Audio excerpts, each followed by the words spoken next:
Good evening, folks. Welcome back to the channel. Good to see you, as it always is. I hope you're doing well. We move into day 6 over in Wimbledon. We'll be going through the last of these third round matches. As always, we'll be sure to touch on each and every one. Anything I'm going for personally will be in that pinned comment. Make sure you're checking that out. Be sure to get your own predictions in as we go along. Like the video if you would, subscribe if you're new, support the channel if you want, and let's get it on.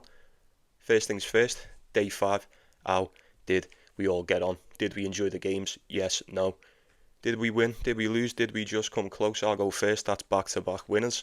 For me now, very happy with that.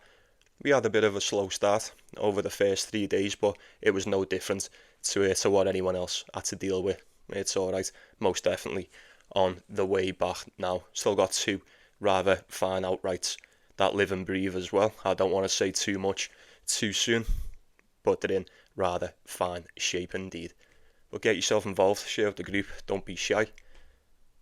And then we'll get into these today, right? 8 of the best, once again.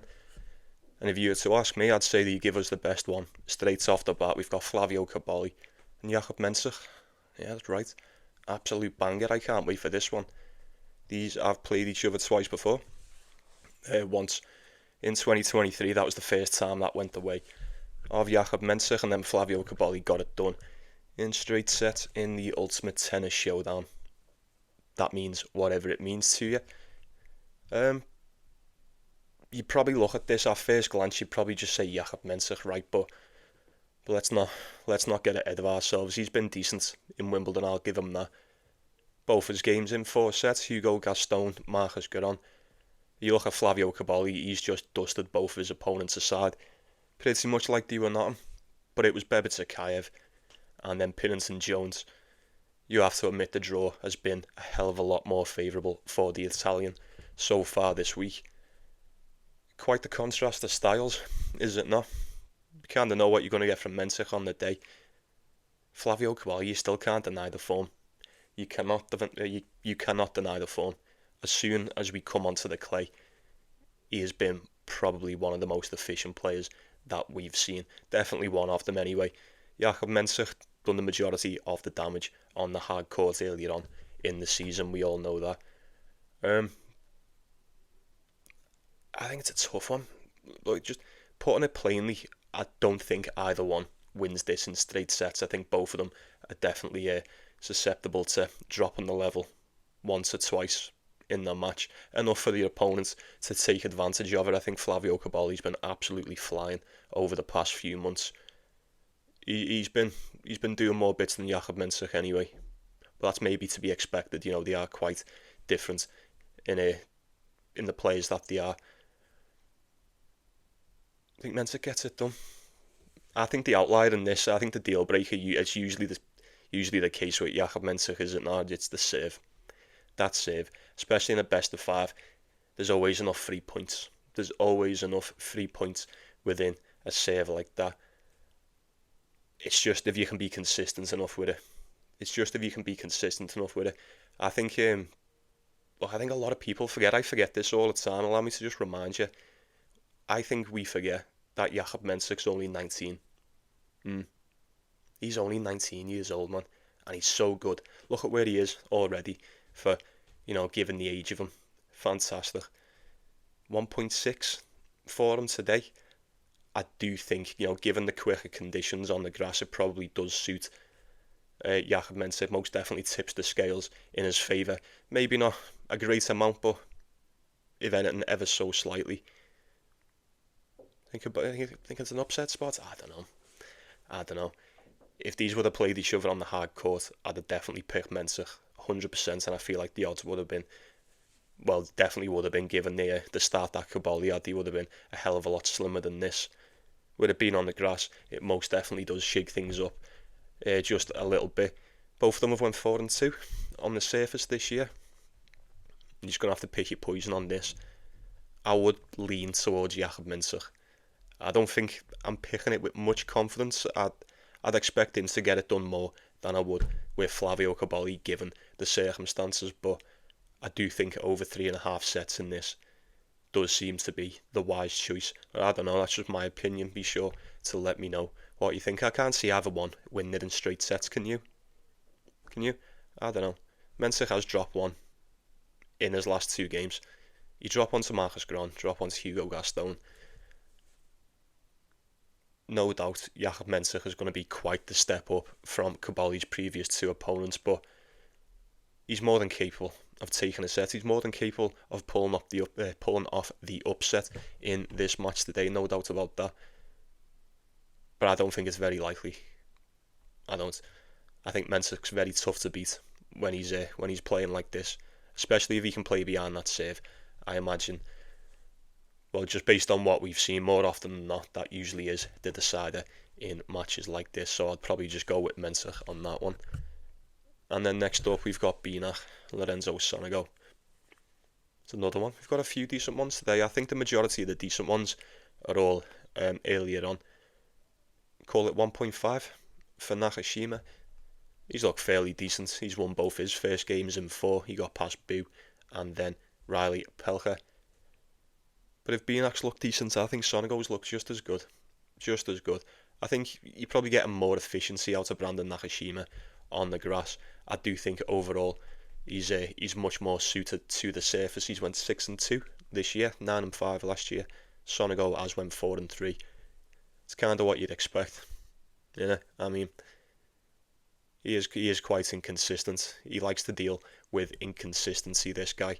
13 wins, 16 losses on the season. You've just got to catch him at the right time. You've got to catch this guy at the right time because he will win. He will win. It's not very long that before he starts getting one, but he has just won his last 2. Jamie Farrier didn't really stand a chance. Basilashvili, Sonego pretty much looked as good as you thought he was going to look in that one. I don't want to take anything away from the performance, but maybe if Lorenzo Musetti was good to go, we would have. I don't even think Lorenzo Sonego. He may or may not have been here. I'm not too sure. That's neither here nor there. But maybe it's just a small testament to how fucked up and how banged up Lorenzo Musetti was on the day, because Basilashvili just smoked him. And then he had the exact same happen to him against Sonego. Good performance, nevertheless. I don't think I could trust him. I want to trust him. With it being on the grass, with it being in Europe, especially Wimbledon, I would like to trust Sonego in the spot, but I am more than aware of how decent Binak is, and especially can be on the grass. 1.5, it's quite a decent favourite, considering they played each other just the once before. That was earlier on in the season over in Hong Kong. That went the way of Lorenzo Sonego, a tie-break and then 6-3. I think Binak wants to get to the 4th round. Obviously, they both want to win. It's probably a stupid thing to say, but back-to-back 3rd rounds for Brandon Nakashima in Wimbledon. Can he go one better? I'd like to think so.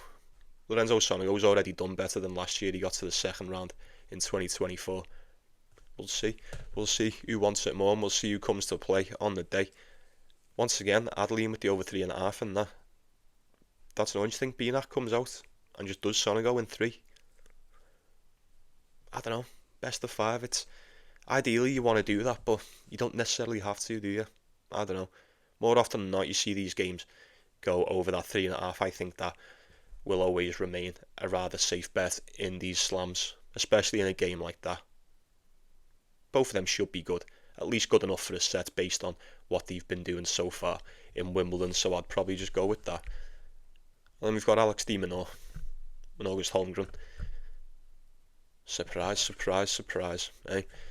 It seems to me that Holmgren struggled a lot more in qualifying than what he has done in the main draw against top level opponents. Straight sets against Quinton Hallis and then put in that absolute belter against Thomas Mahac. Nuts. What was the odds for Thomas Mahac on that? 1.14. Wow. Was that 4 tiebreakers? 4 tiebreakers and a 7-5? Jesus. That's some game, that. That's some game. Definitely going to be, you'd imagine it's going to be somewhat taxing on the old gas tank. I'd expect so anyway. But you have to admit, that's what a performance that is. That's some game of tennis, that, innit? That is some game of tennis. I don't care what anyone says. You've got to tip your cap to the lad there. coming in around 9 to 1, 10 to 1, 11 to 1. Oh, it's around that, give or take. You have to admit, coming up against Alex de Minaur, if it's the demon that we all know and love, you're going to have a bad time. You're going to have a bad time. It's one thing getting past Quinton Hallis, doesn't exactly move great on the grass. Powerful, nonetheless, but once you can neutralise that, I feel like he'll do the rest himself. Thomas Mahatch tends to be dealing in a lot of inconsistency as of late too, so still a great win, can't take nothing away.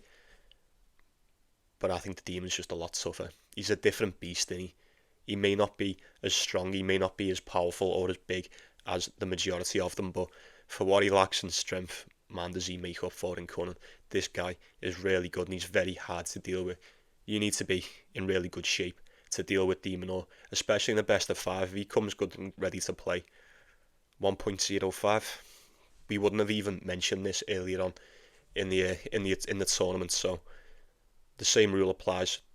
If you're touching it for value, it's probably going to be a low total. Look at the over. Take the points with Holmgren. Buy 1 or 2 more. You're still getting better than 1.05. We've done that with Struff against Alcaraz. Probably just do it in this. I don't know. It just seems weird, doesn't it? 1.06 for de Minaur, especially third round in the Slam. We've seen more often than not. This is usually the point he gets to in these tournaments, innit? I don't know. How did he get on last year? He got to, quarterfinals last year, so I imagine he's got 2 more to go, and he to the quarters. Is it? Around the 16 and the quarters. You need to get past him and then 2 more. But apart from that, past performances have been rather inconsistent. I mean, quarter-final last year, second round of 16, first round, second round. We'll see. I am fully expecting the Demon to turn up and get this one done. But at 1.06, you've got a date with the Demon. That's the price you've got to pay more often than not. Especially if you're barely inside the top 200. We'll see. I'm not opposed to a Holmgren win, as I imagine nobody will be. It'd be great to watch him pull off yet another upset, but you have to admit it's a rather large ask to get it done against de Minaur on the grass, so we'll leave that one there. And then we've got Marin Cilic, Jami Munar. Before we even mention this one, I mean, before the tournament even started, we already assumed this was going to be Jack Draper and Alexander Bublik, didn't we? Be honest, I did. I think we all did. And we couldn't have been more wrong. I thought Marin Cilic looked really good. Really, really good against Jack Draper. He just smothered him, didn't he? Serve, fantastic. Forehand, super precise, super accurate, very powerful. Not a lot you can do against that. Doesn't matter who that. And as is the case more often than not with performances like that, if you're good enough to take out someone the calibre of Jack Draper, I'd imagine you're good enough to take out Jami Munar. But this guy's been really good too. I mean, taking out Bublik in that first round, you never would have thought that would have happened. I know we touched on the idea of Munar on the spread, just like a bit of as a floater idea, but I didn't think he was going to go and beat him. I didn't, especially with the way Bublik was playing, so fair play to him there. And then he got pitted up against Fabian Madison the round after that, and that was even easier. He made that one look so easy, never really in much danger, looked in control throughout the majority of that, 6-2, 6-3, and then a tie-break. Decent stuff. Cilic has looked great, Collignon, and then obviously the most recent one against Jack Draper. They played each other twice before, both in 2022, both on the hard court, both going the way of Cilic, you'd imagine. So, madness in it. At this point in his career, I mean, what a resurgence that is as well. By the way, you've got to respect it. You can't say anything about it really. That's probably as good as I've ever seen him play. Not even recently. I mean, just in a career, that's one hell of a performance. One hell of a performance. That should do wonders for your confidence, providing he can stay fit. You'd imagine he should be able to come up and just blast his way through Jami Munar. I don't know, 1.6. It seems like a decent enough price. Off the back of what we've just seen, I don't imagine you'd feel like going against Marin Cilic in this spot, and I couldn't blame you. But Munar's good, and oh my god, he's got so much fight in him. Don't know what happened there. He's got so much fight in him, a lot of dog in him. Wouldn't be surprised to see him nick a set. Let me say, how is Cillic going to hold up in this? Do you look at the over 3.5? Do you take Cillic on the money line? I would definitely lean towards him, just based on what I've seen. But today's a new day, and anything can happen. You never know how they're going to turn up, really. But I'd lean with Cillic to get that one done. He should be good enough to see it through. And then who's next? Grigor Dimitrov, Sebastian Ofner. Interesting, very, very interesting indeed. Slightly worried for me boy in this one. I don't know how Dimitrov is going to hold up. And you probably can't blame me either. This guy loves to retire in the slams. He's looked fairly decent coming over onto the grass. These are his first 2 games on the surface as well. He got past Nishioka. Doesn't really mean much to me, unfortunately. The game against Mutet, decent. We thought that was going to be a lot closer than what it ended up being. We thought it could have potentially been at a slight banana peel in the middle of the road for Dimitrov, but he managed to get that one done 3-1. Nice. Very good indeed. That's more like the Dimitrov I know. Ain't really seen much of it this season. I imagine he'd be the first to admit that. He's went 16 wins, 10 losses. Sebastian Ofner's been much more efficient, has he not? 21 wins, just the 10 losses. He went 4-2 on the grass. Dimitrov 2-0. You probably don't need me to tell you who the more complete, probably who the more trustworthy, who the better tennis player is overall on the day. It's obviously Grigor Dimitrov, but man, these solid runs have been very few and far between, been very hard to come by for Dimitrov this season. I just don't know how he's going to hold up. 1.3, that is a hell of a price to pay. He hasn't really had, like, the matches he's played haven't really been that long at all.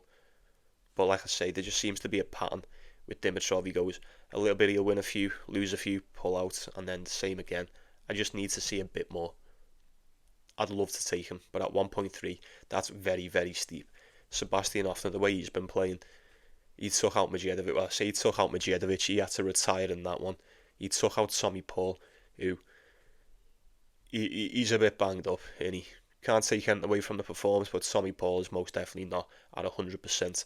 But Sebastian Ofner managed to take full advantage of that, and that's all you need to do. So good shit, great job there. I think Dimitrov's much better on the grass, a lot more slick. Just the way he plays, it's a lot more suited, a lot more classy. I think he's just a better player overall. He should be able to deal with the likes of Sebastian Ofner any given time. They've never played each other before. I think Sebastian Ofner can turn up, serve well, put the power on him. You know what I mean? Dimitrov does have that one-hander. You don't really have as much time to set that up on the grass as you would say like the clay or whatnot, but he tends to do well. You've still got a lot more better chance of getting that off as you would on say like the hard court. So not really that much concerned in that regard, but I think Ofner just needs to play decent enough. If you can just turn up and do what he did against Tommy Paul, he'll definitely keep this close. I would imagine he would anyway. But I don't know. I feel horrible, I feel dirty, even suggesting going against Dimitrov, but I know what I've seen all season, and you can't deny it. It stares you right in the face. He ain't been in the best of shape. He ain't really held up that well, especially recently over clay season and whatnot. We haven't seen him since the French Open, so 1.3 does seem to be a bit of a price to pay for me today personally, but I do wish you the best of luck on that. Over 3.5, once again, play it safe. Should be fine. Then who's next? We've got 3 more. 2 of them will be really quick. We've got Yannick Sinner, Pedro Martinez. I'm not even going to bother with this one, folks. I mean, what you want? what you want me to say? It's the same formula that we've took all week with the dogs, massive spreads. You take Pedro Martinez on the spread? Absolutely not. Just as I'm saying that, it'd be just like him to turn up and cover a big spread. I mean, I say it doesn't take that much. You probably getting about like 20.5 games on Pedro Martinez today. No, I'm only joking, but Spread will be super, super high. They played each other in Rome a couple of years ago, 2022, on the clay, 6-4, 6-3. It's always going to be different with Martinez on the clay. Just as I said, I'm not even going to talk about it here. I am talking about it. Jannik Sinner, 1.01. Absolutely disgusting price. There you go. I've still got him on an outright as well, so there is that. I suppose there is that for me. But 1.01, he's going to win. I feel like this is already set in stone, so we'll just move on to Ben Shelton, Martin Fuscovics. Who's it going to be? Who is this going to be? What is the price on this? I haven't even checked. 1.4 for Ben Shelton. Do I agree with that? I don't know what I expected. It is what it is. 1.4. I suppose in hindsight it may or may not seem to be that bad. 4-4 on the grass. He had a bit of a stinker, didn't he? After that semi-final, he was in a bit of a rut. Rinderknech, Tien, Echeverry couldn't even win a set. Safe to say he's most definitely sorted his shit out, upped his game come Wimbledon. Quite a favourable draw, I'll admit that. Alex Bolt and Dinky. Now he should be winning them. He's top 10 now, folks. Like, let's not forget, he really should be winning them games. They shouldn't really even be a question. But Martin Fuscovics, though, although he's been really solid in his past 2 games, he's managed to battle it out. He didn't even qualify for this tournament. Didn't even qualify. He got beat by Radesh in the qualifying finals. Come in as a lucky loser. You didn't even know he was going to beat Kovacevic until he did. You certainly didn't know he was going to beat Monfils until he did. I think fucking Slam Shelton's just going to be too much for him today.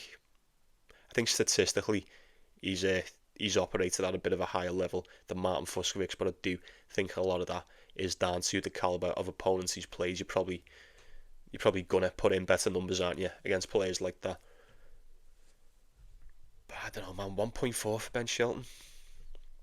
Is it that way for a reason? It could be. He still needs to tighten up on the out breaks of serve, doesn't he? He's had enough. You know what I mean? He's had enough. It's just, I don't know.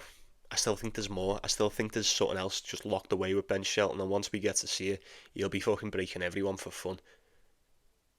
This is most definitely a winnable match. It should be anyway. Like I said, 10th in the world. Fuscovics just outside the top 100.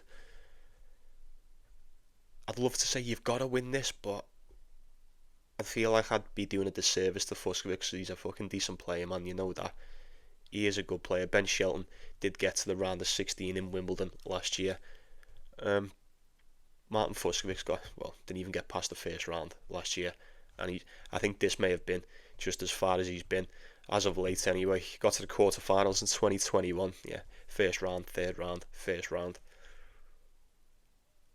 I think Ben Shelton should beat him. I think he should. He's probably a lot more trustworthy. When the heat is on, I think we can trust him to up his game. And when he does up his game, he's a nightmare to play against. He is. You can't break him. You can barely break him. You pretty much have to rely on him breaking himself.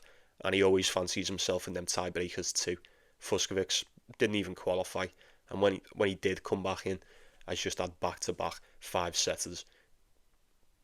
I think Ben Shelton may just be a little bit too much. This could very well just be the end of the road for Martin Fuscovics today. 1.4. It's a sound parlay piece. It is. If you feel that confidence in it, 1.4 is fine. I'm seeing it drop to 1.35, 1.36. So if you're going to go on Shelley, I'd go with him right now. And then let's wrap this shit up with probably the easiest one of the night. Along with Jannik Sinner, we've got Kecmanovic and Djokovic. Played each other 3 times before, like it matters, and Kecmanovic has never ever come close to beating Djokovic, really. Well, just as I say that, I mean, he has took a set off him in 2022, so maybe it's not really fair to say, but you'd never really give him much of a shot prior to the matches back then, and you certainly wouldn't give him much of a shot against Djokovic right now. 1.03. 1.03. Why are they even playing each other if it's like that? It's mad, innit? It's mad how you can be in a third round of a Grand Slam and the skill gap is this different. It's this much of a skill gap, really. 1.03. A 15-1 underdog, something like that. Jesus Christ. Djokovic has looked solid though, and as he always does, really. 3-1 against Muller, and then straight sets against Dan Evans. Kecmanovic got it done against Alex Michelsen just about, and then looked a little bit more solid against Jesper de Jong. But you'd expect that to be the case anyway. I'd have never given much of a chance against Djokovic. He's beat him in Wimbledon a few years ago, and it was an absolute beatdown as well. Bagel, 6-3, 6-4. I wouldn't be surprised if this one is more of the same. I know we always say big dogs, big spread. Small totals, you probably want to look at that if you're talking value, but there is the odd exception when it comes to the big spreads, and it's usually the likes of Djokovic, Alcaraz, Sinner, what have you. So I'd approach it with severe caution. If you'd taken that, I wouldn't even bother. I mean, what business are you going to do with that? Luckily for me, I've still got Djokovic on and outright, so that's still something. But I'm going to leave it there, and I'm going to be saying good night to you folks. It's always a pleasure. Appreciate you stopping by. Like and subscribe, yeah. And you take care. You take it easy. You take care of yourselves. You take care of one another. Let's go get that cash, yeah. Don't know what I'm going for. Maybe, just maybe, we get 3 in a row. Seems fitting, doesn't it? You lose 3 in a row, and then just maybe they give you 3 in a row. Funny old game, innit? We'll get your predictions in. Let me know what you're going for. Share with the group. I'll see you in a bit, yeah. Let's go get that cash. Enjoy the matches today, and I'll see you all tomorrow.